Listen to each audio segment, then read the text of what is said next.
आर्यन खान के drugs case में नहीं मिला सबूत। शाहरुख खान के बेटे आर्यन खान निर्दोष नजर आ रहे हैं। कहा जा रहा है कि उनके खिलाफ कोई सबूत नहीं मिल पा रही है जो ये दिखा सके कि वो एक इंटरनेशनल ड्रग्स तस्करी सिंडिकेट का हिस्सा है। एनसीबी मुंबई यूनिट के प्रति जांच में आर्यन के पास कोई ड्रग्स ना मिलने की बात सामने आई है। साथ ही ऐसा कोई सबूत नहीं हासिल हुआ है कि आर्यन किसी तस्करी का हिस्सा थे। क्रूज के छापे के दौरान कोई वीडियो रिकॉर्डिंग भी नहीं की गई थी, जिसका सीधा सवाल समीर वानखेड़े की तरफ इशारा कर रहा है।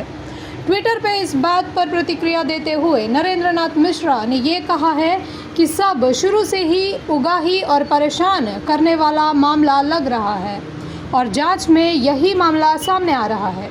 साथ ही अखिलेश आनंद ने नरेंद्र नाथ मिश्रा के पोस्ट को रीट्वीट करते हुए कहा है कि अगर शाहरुख खान के बेटे को फंसाया जा सकता है तो एक आम नागरिक के साथ क्या होता होगा, इस बात का अंदाज़ा लगाया जा सकता है।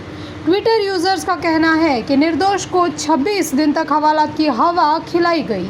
अधिकारी ने अपने अधिकार का गलत इस्तेमाल किया है, तो क्या इसकी सज़ा अधिकारी को नहीं मिलनी चाहिए? ऐसी व्यवस्था किस काम की?